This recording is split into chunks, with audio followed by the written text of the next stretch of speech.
and every single customer walked up to them.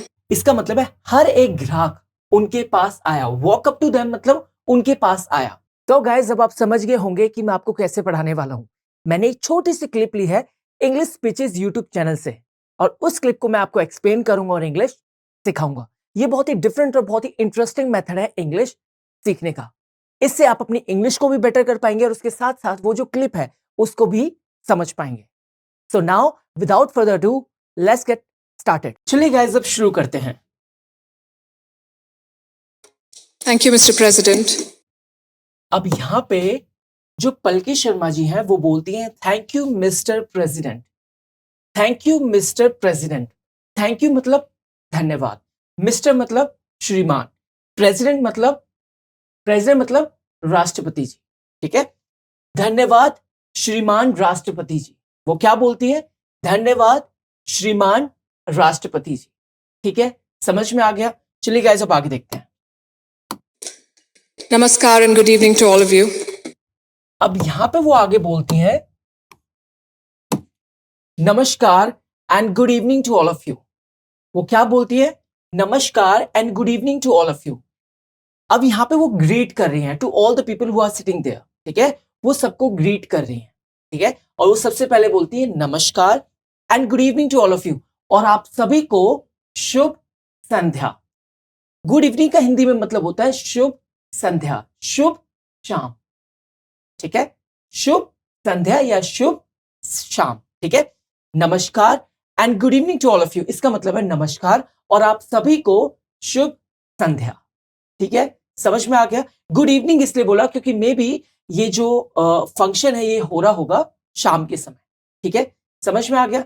चलिए guys, अब आगे देखते हैं. Of you. We're debating India's path tonight and अब आगे बोलती हैं, अब आगे पलकी शर्मा जी बोलती हैं we are debating India's path tonight. We are debating India's path tonight, और आज रात, और हम आज रात भारत के मार्ग पर चर्चा कर रहे हैं. We are debating India's path tonight. We are debating India's path tonight, इस लाइन का मतलब है और हम आज रात भारत के मार्ग पर चर्चा कर रहे हैं. और हम आज रात भारत के मार्ग पर चर्चा कर रहे हैं. पाथ मतलब मार्ग, टुनाइट मतलब आज रात, इंडिया मतलब भारत. एक तरीके से डिबेट करना मतलब किसी चीज पर चर्चा करना, किसी चीज पे अपने पॉइंट्स रखना या आर्ग्यूमेंट्स रखना. ठीक है, समझ में आ गया. चलिए गाइस, अब आगे देखते हैं. tonight, and I could wrap my argument in one sentence borrowed from the White House. अब वो आगे बोलती है पलकी शर्मा जी,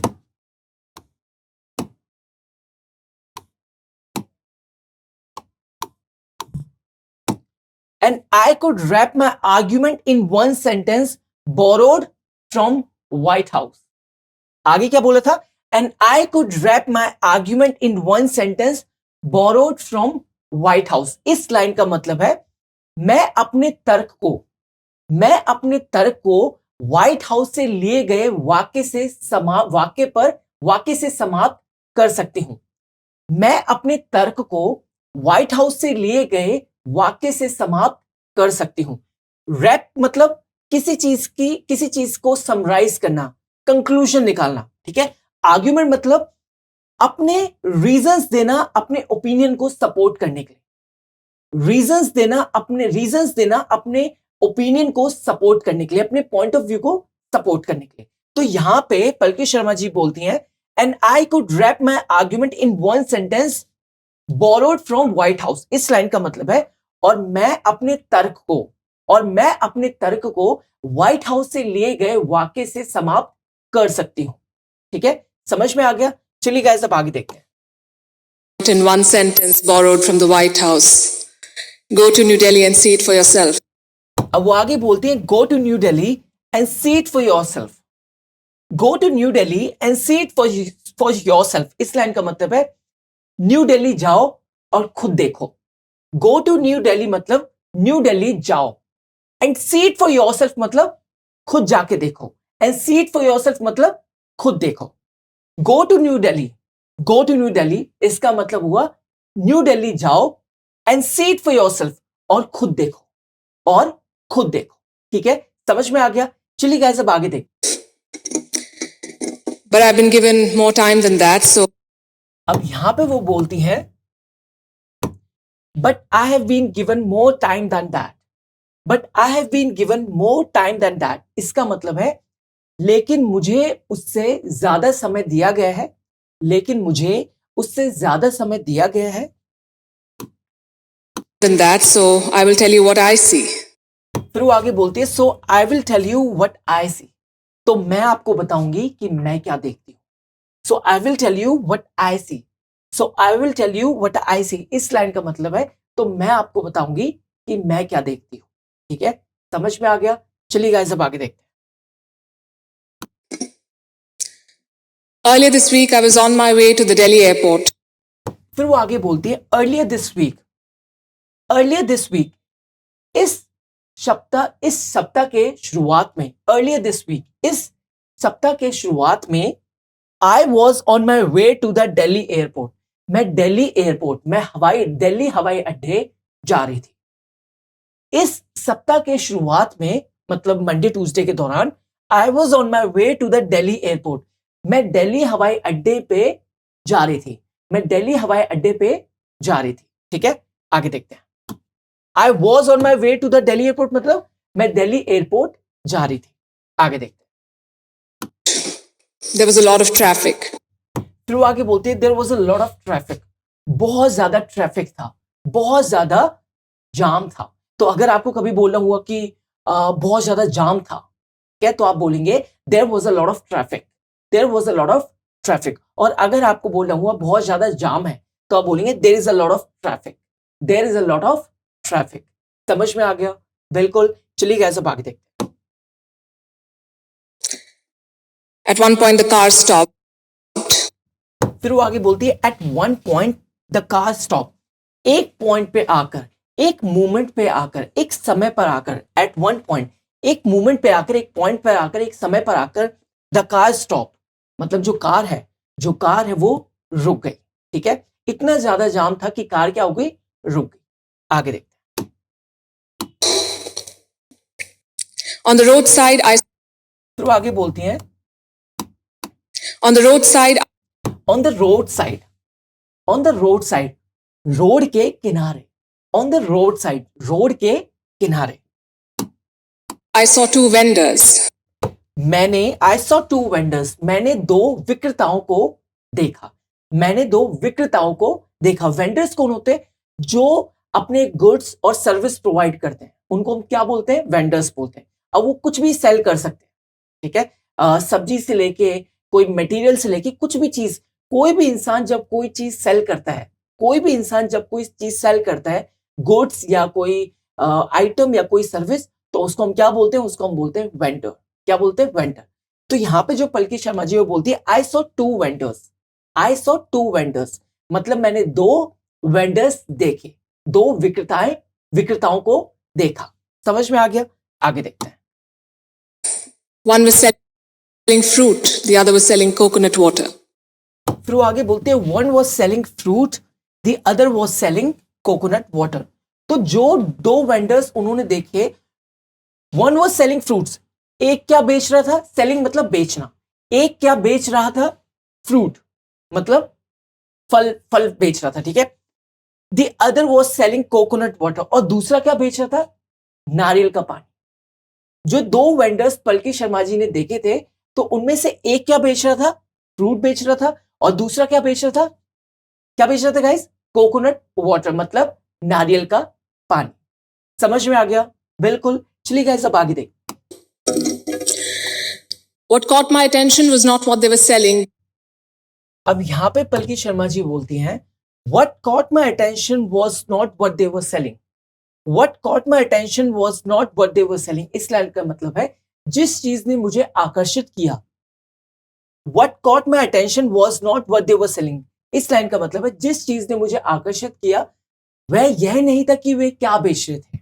ठीक है, what caught my attention was not what they were selling जिस चीज ने मुझे आकर्षित किया, जिस चीज ने मुझे अपनी ओर खींचा, वह यह नहीं था कि वे क्या बेच रहे थे। समझ में आ गया? आगे देखते हैं। what they were selling, but how they were selling it. फिर वो आगे बोलती है but how they were selling it. बल्कि वे इसे कैसे बेच रहे थे। जिस चीज ने मुझे आकर्षित किया, जिस चीज ने मुझे अपनी ओर खींचा, वह यह नहीं था कि वे क्या बेच रहे थे, बल्कि इसे कैसे बेच रहे थे। ठीक है, समझ में आ गया। But how they were selling it का मतलब है बल्कि वे इसे कैसे बेच रहे थे। ठीक है, समझ में आ गया। आगे देखते हैं। Both had a QR code prominently displayed. अब वो आगे बोलती है both had QR code prominently displayed. इस लाइन का मतलब है दोनों ने QR कोड को इस तरीके से शो किया हुआ था जो आसानी से दिख जाए। Both had a QR code prominently displayed. इस लाइन का मतलब है दोनों ने QR कोड को इस तरीके से शो किया हुआ था जो आसानी से दिख जाए। डिस्प्लेड मतलब कोई चीज दिखाया गया। ठीक है, प्रोमिनेंटली मतलब स्पष्ट रूप से, मतलब बहुत ही नोटिसेबल। प्रोमिनेंटली मतलब जो आसानी से दिख जाए। ठीक है, डिस्प्लेड मतलब दिखाया गया। क्या दिखाया गया? QR code.